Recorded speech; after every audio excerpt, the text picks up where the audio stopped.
Jonathan Carter sat in his living room, the rhythmic hum of soft jazz filling the air as he sipped from a half-filled glass of red wine.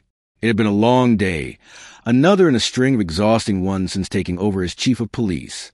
Reform was never easy, especially in a department riddled with deep-seated biases and old-school mentalities.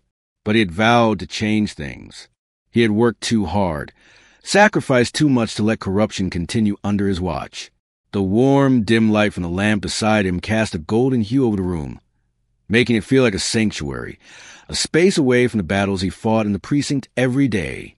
Just as his muscles relaxed into the couch, a sound shattered the peace, a loud, forceful bang against his front door. His heart pounded. A single knock wouldn't have startled him, but this was something else.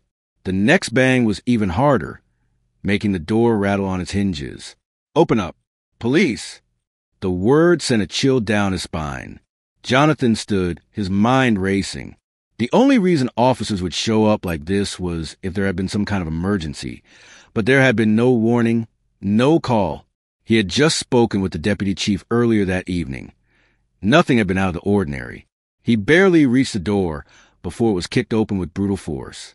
The wood slammed against the wall, splintering at the edges.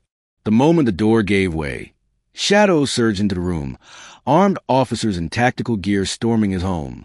Jonathan took a step back, his hands instinctively raising to his chest, palms facing outward. "What the hell is going on?" he demanded, his deep voice filled with controlled authority. No one responded. The officers moved like a pack of wolves, fanning out across his home. One knocked over a lamp. Another tore through his bookshelves, flipping through documents. Drawers were yanked open, their contents dumped onto the floor. Jonathan clenched his fists as he watched his personal belongings being scattered like garbage. "I am Chief of Police Jonathan Carter," he shouted. "Stand down." For a brief second, some of them hesitated. But then, as if convincing themselves otherwise, they continued their search, their boots thudding heavily against the wooden floor. Rage built in his chest. He took a step toward one of the officers, rifling through his personal papers. "I said stand down." His voice was sharp, a command, one that should have carried weight. But still they ignored him. One officer, standing near the entrance, placed a hand on his holstered firearm, eyeing Jonathan with a mix of hostility and wariness. Jonathan exhaled slowly, trying to keep his emotions in check. His heart pounded in his ears. Something was terribly wrong. As they continued ransacking his home, it became clear they weren't looking for anything in particular. This wasn't a warranted search. This was a show of force. Jonathan gritted his teeth as papers, books, even family photos were tossed aside carelessly. "I demand an explanation," he bellowed, his voice filling the room. Finally, one of them, the tallest among them, a man in his 40s with a graying mustache and cold, mocking eyes, stepped forward. Lieutenant Reynolds. Jonathan recognized him instantly. The man had never hidden his contempt, had resented Jonathan's rise to chief, especially because Jonathan had pushed reforms that challenged the old ways of policing. Reynolds smirked, his expression dripping with false confidence. "We received an anonymous tip about suspicious activity in this house," he said, voice laced with condescension. "We were obliged to check it out." Jonathan's eyes darkened. Suspicious activity? His voice was ice-controlled, but every muscle in his body burned with restrained fury. Reynolds held his gaze. But for the first time, Jonathan saw a flicker of uncertainty in the lieutenant's eyes. With slow precision, Jonathan reached into his pocket, careful not to make any sudden movements. When his fingers closed around familiar leather, he pulled it out and held it up. The golden badge glinted under the dim light. Chief of Police. Silence fell like a hammer. The confidence in Reynolds' smirk faltered. The other officers stood frozen, the weight of their mistake crashing down upon them. One officer, his hand still resting on his gun, averted his eyes, while another took an uneasy step backward. The reality was undeniable. They had raided the home of their own chief. Jonathan watched as the power in the room shifted. Reynolds' face turned pale, his mockery replaced by something close to fear. "This was a mistake," he stammered, suddenly unable to meet Jonathan's eyes. Jonathan's jaw tightened. "A mistake," he repeated, his voice eerily calm.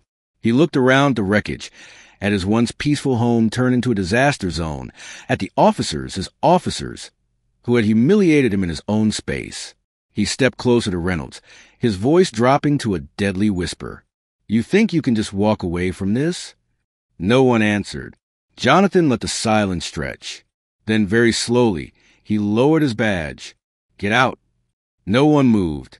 Jonathan raised his voice, steel in every syllable. "I said get out." One by one, the officers turned away, retreating from the home they had violated. Reynolds hesitated, his jaw clenched as if weighing whether to say something else. But ultimately, he said nothing. With one last look, he turned and followed his men into the night. Jonathan stood in the middle of his ruined living room, watching them leave. His hands shook, not with fear, but with a rage so deep, so consuming, it threatened to swallow him whole. This wasn't just about him. This was about every black man who had ever been accused without cause, every citizen who had ever been targeted, violated, or humiliated by the very people meant to protect them. And now, the world was going to know. As he turned toward the shattered remnants of his home, a fire ignited within him. The fight wasn't over. It was just beginning. Jonathan sat amid the wreckage of his living room, his mind still replaying the events of the last hour.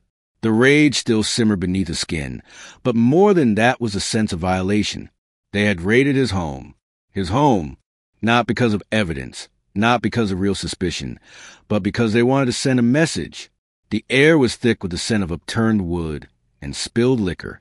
His once organized space was demolished. Papers, books, and personal belongings scattered like debris after a storm. A knock at the door made him flinch, his instincts still on edge. This time, it wasn't a battering ram. It was his neighbor, Samuel Wright, a retired teacher who had lived in the neighborhood for over 30 years. The old man's face was lined with concern as he stepped inside cautiously, his phone still in his hand. "Jonathan," Samuel started, glancing around the room, his frown deepening.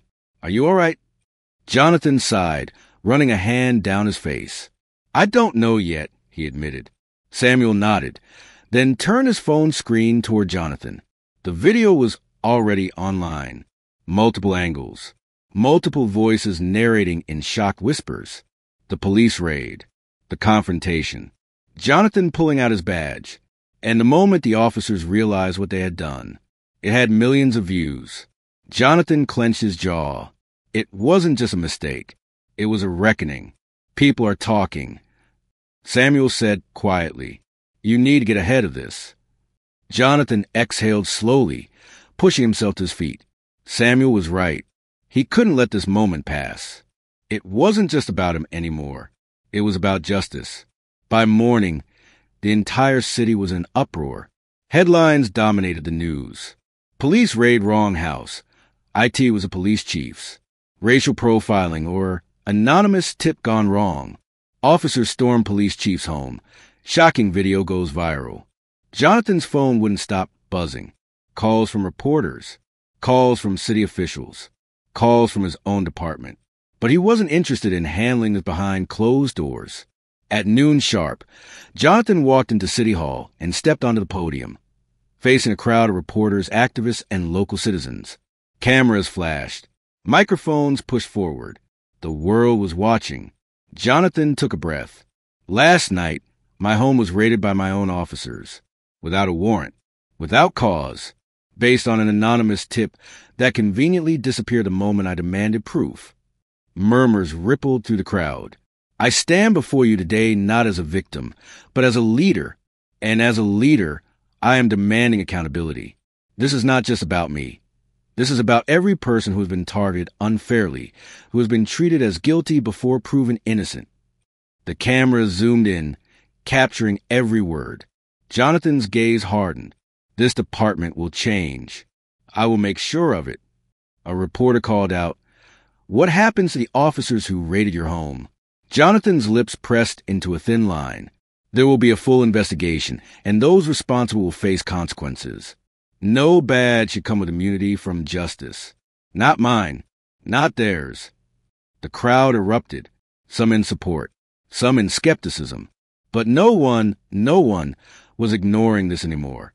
The investigation unfolded like an avalanche. Documents surfaced, showing long-standing complaints against Lieutenant Reynolds, ignored, buried, dismissed. Other officers involved in the raid, not first-time offenders. Their records reeked of misconduct. Public pressure boiled over. Protests surged in the city streets. Placards held high. Justice for all. Reform now. Accountability for police abuse. Jonathan stayed in the fight. He attended town halls. He listened to the voices of the people. He pushed for transparency. And when the investigation concluded, the verdict was clear. Reynolds and every officer involved were dishonorably discharged. Not a slap on the wrist. Not a temporary suspension. They were gone. Jonathan stood before the cameras once more, his voice firm. This isn't revenge. This is justice. Actions have consequences. And from now on, every officer in this department will be held accountable. Some officers, the old guard, resented him. Others, they saw him as a leader worth following. And for the first time in a long time, the department was changing. Months passed. Jonathan's reform shook the police force to its core. Bias training became mandatory. A new civilian oversight board was established.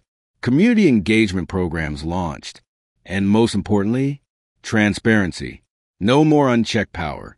No more silent cover-ups. For every step forward, there were challenges. The resistance was fierce. But Jonathan didn't waver, because this wasn't just about him. This was about every person who had been failed by the system. And no matter how much opposition he faced, he knew one thing for certain. Change was here. And this time, it wasn't going away.